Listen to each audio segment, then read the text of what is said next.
and welcome back. Sean here, Mountains Garage on a beautiful Wednesday afternoon. The sun is out. It's almost 40 degrees. It feels nice just standing in the sun. There's no wind. This morning I stopped up at the marina to pay my bill, and it's wide open. Sebago Lake, the second biggest lake in Maine, is not frozen this year. A very unique winter. So far, things can change, but at this point, how long can it last? We're into February, by mid-March we're thawing, so another month or so we're going to be looking pretty good. It was about a month ago I dragged in this engine stand, maybe 2 months, when I got the Ilmore block for my DOT 440 project, or as we say, 440. And I threw some paint on it. This is my oldest engine stand. I've had it. It was built in the 60s, kind of a hand-me-down through a friend. It is nice. It breaks down pretty small, for an old big engine stand made out of box tubing. It's nice and straight. You put a big block on it, it doesn't sag.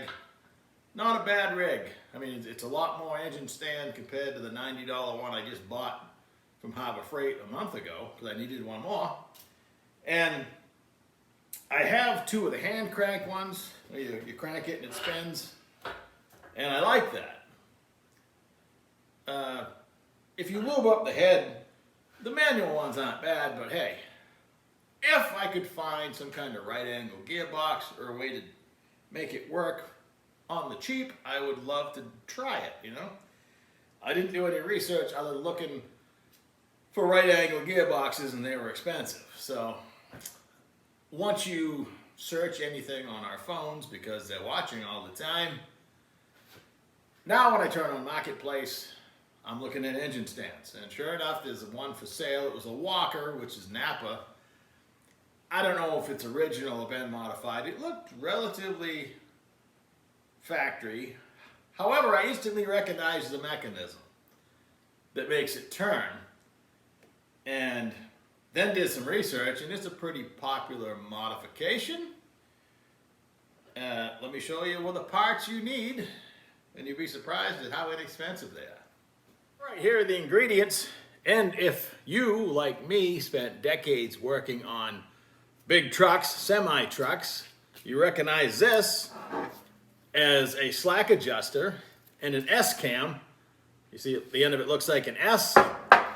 And if you're not familiar, in a big truck with air brakes, there's an air brake chamber that would push on this, which in turns the S-cam, and actually would go this way, and there's rollers that roll up the S as it rotates, pushing the brake shoes apart into the drum. That is as simple as it gets when it comes to brakes. And the S-cam on the end has a slack adjuster, like I mentioned, and this is nothing but a rotating. This has a lock. You got to push it in. It's 9/16. I bought a little socket I'm going to weld on there, but it spins. That's how you adjust it to take up the slack. In real practice, you pull on this, and that's how you adjust it.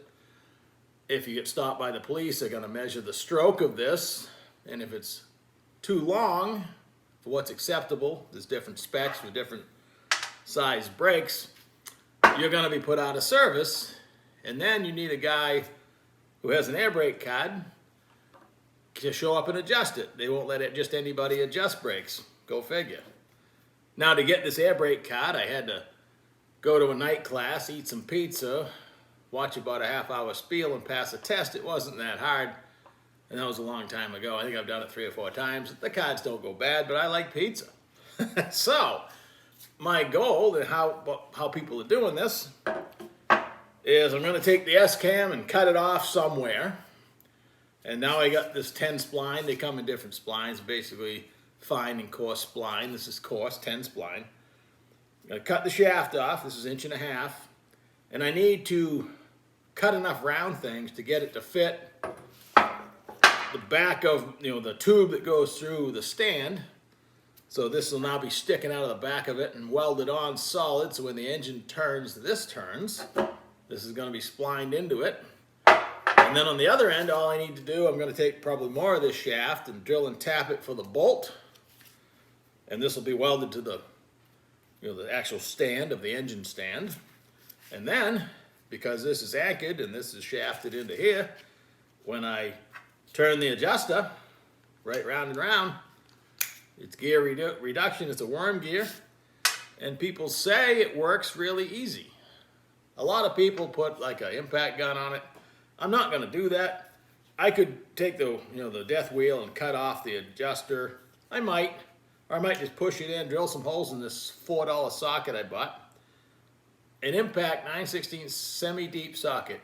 Shipped to my house for $4.18. Ridiculous. Oh, what's the rest of it cost? My total investment of everything here, I bought them on eBay, is $38, including the socket. You would think these parts would cost more, but the S-cams have always traditionally been relatively inexpensive. A lot of the big truck brake parts are way cheaper than your passenger car. It really blow your mind, the amount of material that's there. And this is a manual slack adjuster. You have to manually adjust it, which is what I want. Modern trucks, to keep up with safety concerns, as you step on the brakes, it auto adjusts, so the automatic slack adjusters. You could probably make one of those work, but because automatic slack adjusters are required on all new trucks, the market for the manual ones, is only on the antique stuff at this point. So it makes them cheap to retrofit. So again, $38 for everything shipped. I bought it on eBay. You just type in slack adjuster, buy an S-cam that matches your slack adjuster spline. They come in different lengths. This one's universal to fit different trucks.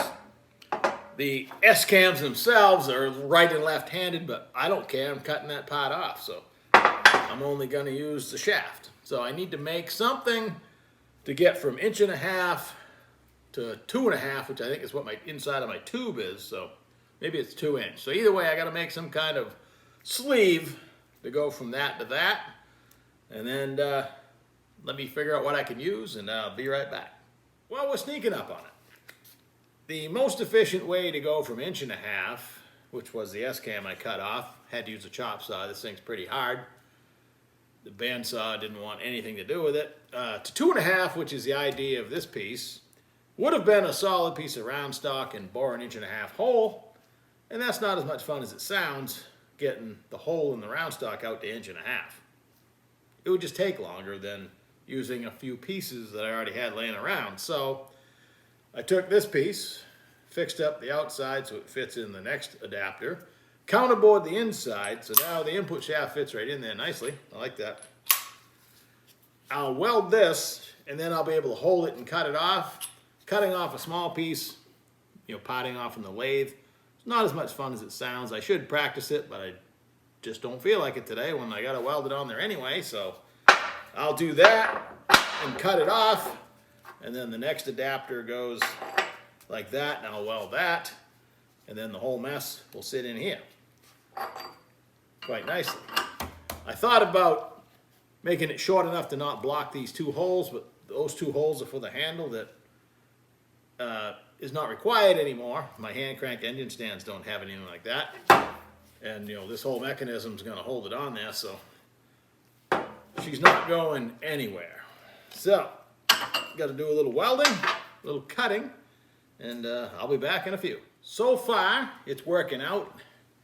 I did 2 steps of my adapters, and then when I went to put the big piece in here, I actually stuck it through. I drove it in. It's a tight fit. I put it in the engine stand and rotated it and just visually checked the run out and tapped it around with the rubber hammer. So it looked as straight as possible because I don't want a lot of strain on this. Ultimately, it runs strain-free. We'll see. And the beauty of having to use an extra adapter piece is I get to weld extra practice. It's got pretty colors. I'm going to probably eventually paint it. But while that was cooling, I had a piece of, happens to be 7/8 round stock. I tapped it 1/2 13 because these holes are 1/2 inch. And I'll go as far away as possible, just because. And I was going to do something with the lock for the adjuster, but the more I think about it, when this is all stationary, having to push in and turn it and letting go and having it lock, not such a bad thing. So I can always modify it afterwards. This slack adjuster is still going to come right off. And the only thing I haven't covered, never goes on when you're on camera, well, now I'm falling over, is on a actual truck, there's a series of shims and a snap ring. I'll probably make a spacer, depending on where this ends up, with this length, and put the snap ring on there. That way there's no way it can fall out. Total overkill, because this kind of runs uphill a little bit, but you know me, not afraid to spend another 33 cents for a snap ring. So now I need to assemble it in the engine stand. I hope I haven't called it engine crane too many times. Sometimes subliminally, you know what you're trying to say and you say something else. And I pretty much don't edit a thing. I just put it out there with the mistakes, as long as they're minor. You know, mistakes that I made, you could laugh at me. I'm okay with that. So, let's mock it up. And the only thing left to weld is this piece onto the upright of the engine stand. I've already cleaned the paint off it, so let me mock it up. What the heck, I'm going to go ahead and weld it and see if it works. Well, we're kind of done. I decided after trying it, I got it all welded up, and tried it. I didn't like the push-in lock on the slack adjuster, so I death wheeled it off. And then I drilled the impact socket so I could spot weld it onto the nut. I had to compress because it's still spring loaded. I cut off as much of the adjuster that's sticking out, but it's still spring loaded. So with a clamp, I push the socket in so everything spins clear, and my holes that I drilled so I could spot weld it to the nut, which I did. It welded fantastic. Gonna be there forever. I released it, and the clamp had held the socket slightly crooked, so I'll forever enjoy my mistake, because the rest of it came out really nice, but it's always something, only human. Now I'd love to put the engine back on it and test it, and unfortunately I spent all day messing with this thing all afternoon, so I took the engine off the stand originally so I could put the rear cover on and the oil galley plugs and etc. So maybe by tomorrow, the next day, I'll have it back on the stand. I'm going to paint what I welded and everything probably, but it does work pretty good because now I got a 3/8 socket on there. I can just put any ratchet on there. The gearing seems about right. Probably about the speed of the other ones, maybe a little faster. I see some people using an impact on it, but I probably won't. So I can put quite a load on it, doesn't seem to bother it any. Only time will tell. I still need to pop it back apart, paint it. I'm going to lube the head, maybe put a grease fitting in it, but it's no big deal to put more grease. There's 2 bolt holes right there. I've been spraying lube down in there and spinning it by hand, no problem. So it probably all told, I spent, what, call it $40 in 4 hours. And here it is. So it's untested still, but I guess you can always get a bigger ratchet if you need to, because there's plenty of power there, I believe. So says everybody else that's done it. So I don't know if I'm still in the picture, but hey, thanks for following along, and it'll either be a tremendous flop and I'll be wishing it wasn't here, and I'll push it back outside to rust for another 40 years, or I'll love it and do all the other ones. So thanks for watching. Catch you in a day or so.